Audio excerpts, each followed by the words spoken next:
అలాగే బాస్ అనే సినిమాకి రైటర్గా పనిచేసి బిగ్ బాస్ని డైరెక్షన్ చేసిన అనిల్ రావుపూడి గారు ఈరోజు గెస్ట్గా రావటం చాలా ఆనందంగా ఉంది. అండ్ అలాగే కానీ ఒంగోలు జిల్లాలో ఏదో ఉందండి పవర్, అది చెప్తారు కదా, ఒంగోలు గిత్త ఫ్లాంతర్ కదరని శీతల్లో కరగజ్జం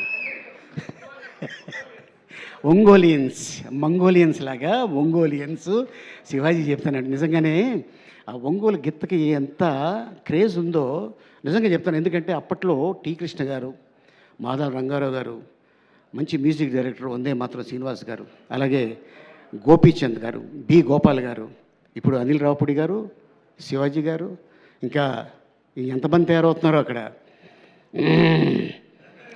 నాకు బాగా ఫుడ్డే.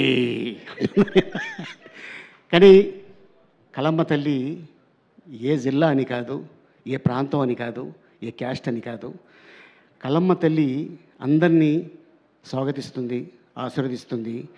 ఎవరి దగ్గర టాలెంట్ ఉంటుందో వాళ్ళే ఇండస్ట్రీలో ఎదుగుతారు. ఫర్ ఎగ్జాంపుల్ శివాజీ ఎక్కడి నుంచి వచ్చాడు అనేది తన లైఫ్ నేను చూశాను. ఈ రోజున తను పక్కన యాక్ట్ చేస్తూ అన్న ఒక చిన్న షార్ట్ ఏమని చెప్పరా, మా ఊళ్ళో చూపించుకుంటాను అని చెప్పేవాడు. అట్లాంటి శివాజీ నిర్మాతగా నేను యాక్ట్ చేయటం, నాకు చెక్ ఇవ్వటం నిజంగా నాకు చాలా ఆనందంగా ఉంది. శివాజీ ఎక్కడి నుంచి వచ్చావు అనేది మర్చిపోవు నువ్వు, నాకు తెలుసు. అప్పుడు ఎలా ఉన్నావు, ఇప్పుడు అలాగే ఉన్నావు, ఇలాగే ఉండు, ఆల్ ది బెస్ట్. సో ఎందుకంటే తనతో పాటు చాలామంది ట్రావెల్ అవుతుంటారు ఆఫీస్లో, ఎప్పుడు నిరంతరం ఫుడ్ పెడుతూనే ఉంటాడు. ఫర్ ఎగ్జాంపుల్ ఇక్కడే ఉన్నాడు మన చిత్రం సీను. ఎస్, సో అందరినీ నా వాళ్ళు అనుకున్న వాళ్ళందరినీ పిలిచి వేషాలు ఇస్తుంటాడు. వాళ్ళకి తనకు తోచింది అంటే మరీ వాళ్ళు అనుకున్న అమౌంట్ ఇవ్వకపోయినా ఎంతో కొంత అమౌంట్ ఇచ్చి వాళ్ళని సాటిస్ఫై చేస్తాడు. That is great thing. And Sudheer విషయంలో చెప్పాలంటే first time debut film, and all the best Sudheer. ఎందుకంటే నేను చాలామంది ఆల్మోస్ట్ నేను యాక్ట్ చేసిన సినిమాలు ఫిగర్ నేను చెప్పుకోను, కానీ చాలామంది డేటర్లను చూసా. ఆల్మోస్ట్ ఇంకో 2 years పోతే ఇండస్ట్రీకి వచ్చి 50 సంవత్సరాలు అవుతుంది. 1978లో ఎంటర్ అయ్యాను. 78లో ఎంటర్ అయ్యాను ఇండస్ట్రీకి. అదే వీడిని చూస్తుంటే, రోహన్ని చూస్తుంటే నా చిన్నతనం గుర్తుకు వస్తుంటుంది. డ్రామా జూనియర్స్ ఆల్మోస్ట్ ఒక 6 or 7 నీకు 6 years ఉంటాయా, 5 1 year ఎక్స్ట్రా చెప్పాను, సారీ ఏమనుకోకు. 5 years. వీడికి సెకండ్ ప్రైజ్ వచ్చింది రాత్రి 1 గంటకి. నాకొద్దు, నాకు అదే కావాలి ఫస్ట్ ప్రైజ్ అనుకొని తీసుకుని వెళ్ళిపోతున్నాడు. వాళ్ళమ్మ ఎవరే ఎవరే ఎవరే ఎవరే అని. వాళ్ళ అమ్మ, మీ అమ్మగారు వచ్చారా, ఏమో ఎక్కడున్నారు, మీకు గుర్తుందా, అరే రే అలా తీసుకోకూడదురా అని చెప్తే ఈడు రాత్రి 1 గంటకి నేను కప్పు నన్ను తీసుకొని స్టూడియోబెట్కి వెళ్ళిపోయాడు. మళ్ళీ ఆయన లాక్కొచ్చి అది కాదని చెప్పి ఆడికి ఒక స్వీట్ బాక్స్ ఇచ్చి మళ్ళీ ఒక చాక్లెట్ బాక్స్ ఇచ్చి సెకండ్ ప్రైజ్ ఇచ్చారు. కానీ అప్పుడే అనుకున్నా ఆడు నిజంగా చాలా పెద్ద యాక్టర్ అవుతాడని ఎందుకో నాకు అనిపించింది. మరి ఈ రోజున 90s సినిమా, ఎస్, అందులోనే ఫాదరు చనిపోయాడు అనుకొని సంప్రదాయని సూతిని సుతపు అని వస్తుంటే ఇది భలే ఉంది అనుకున్నా.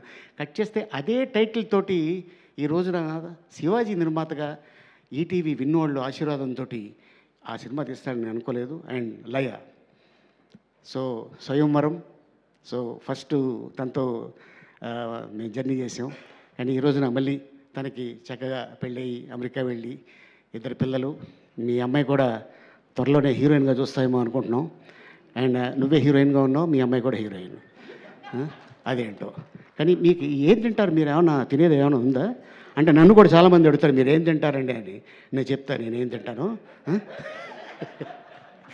And Shivaji all the best. And director గురించి చెప్పాలంటే ఫస్ట్ డే రూమ్లోకి ఎంటర్ అయ్యి నా క్యారెక్టర్ చెప్పాడు ఆయన. సార్ ఇది సార్ ఇలా అనుకుంటున్నాను, ఓకే డన్ అని చెప్పి షూటింగ్కి వెళ్ళాము.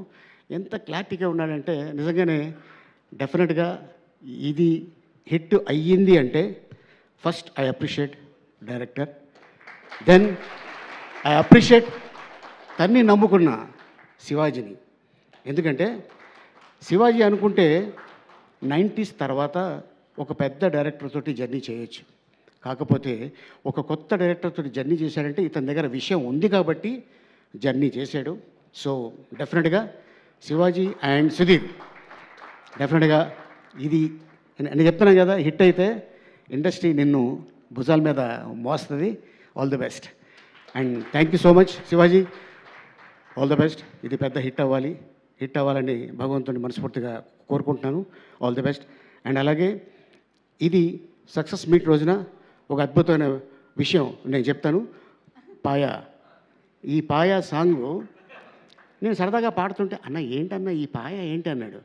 లేదురా, ఇది ఓల్డ్ సిటీలో ఒక అతను ఉంటాడు షాబుద్దీన్ అని, అతను ఒక పాట పాడాడు, అది ఎందుకో సరదాగా పాడుతూ ఉంటాను నేనంటే, ఇది హిందీలో ఫలానా జాజిబూష ఆయా, హైదరాబాద్కు ఆయా పాయా ఖాయా గాయా అని ఇలా పాడుతుంటే, అన్న అతను ఉన్నాడా అన్నాడు. అరే ఉన్నాడు రా బాబు అని చెప్పి ఇమ్మీడియట్గా అతన్ని పిలిచి హిందీ పాటని తెలుగులో తను దగ్గరుండి రాయించి తెలంగాణ యాసలో భాషలో అండ్ మ్యూజిక్ భోలే తను మ్యూజిక్ చేసి ఈ పాట చేసిన తర్వాత, అన్న దీన్ని ఎవరిని పెడితే బాగుంటుంది అని తను సడన్గా ఫోన్ చేసి, అన్న బండ్ల గణేష్ అయితే ఎలా ఉంటుంది అన్నాడు. అరే బాగానే ఉంటుందిరా అని కట్ చేస్తే షూటింగ్కి వెళ్ళాము రామోజీ ఫిల్మ్ సిటీలో. అప్పటిదాకా ఎండ ఉంది. సాంగ్ స్టార్ట్ అవ్వగానే భయంకరమైన వాన. ఎట్టంటి వాన అంటే మొత్తం అయిపోయాం మొత్తం యూనిట్ అంతా. లక్కీగా ఏంటంటే అది ఒక ధాబాలో కాబట్టి లోపల, అన్న ఇక్కడ చేసుకుందాం అని షూటింగ్ ఎక్కడ ఆపల. 2 డేస్లో మీరు చెప్తే నంబర్, ఈ పాట అంతా 2 డేస్లో dance master and director and producer వాళ్ళ ముగ్గురు అనుకొని టక తీశారు. కానీ పాట రిలీజ్ అయిన తర్వాత ఇప్పుడు రీసెంట్గా జస్ట్ 2 డేస్ అవుతుంది నేను దుబాయ్ నుంచి వచ్చి, మా కజిన్ వాళ్ళ చిన్న పాప 2 ఇయర్స్ కూడా కాల, ఆ పాపకి ఈ పాయ పాట వేస్తేనే అండం తింటుందంట. అన్న ఏంటన్నా ఈ దీంట్లో మ్యాజిక్ ఏంటన్నా అన్నాడు. అరే మీ అమ్మాయి పాయ తింటలేదు కదా, భోజనంగా తింటుంది, అది ఏరా పాట ఏరా అన్న. ఎస్. సో అట్టాగే మొన్న రిలీజ్ అయిన సినిమా బిగ్ బాస్ గారిది మనశంకర వరప్రసాద్ మీసాల పిల్ల, అసలు అది మామూలు విషయం కాదు. మీసాల పిల్ల అంటే ఇలాగే ఉంటారు. ఎస్. సో డెఫినెట్గా అండ్ ఆ పాటలో ఎంత పవర్ ఉన్నది అంతే పవరు ఈ పాటలో. And all the best Shivaji and director. Thank you so much.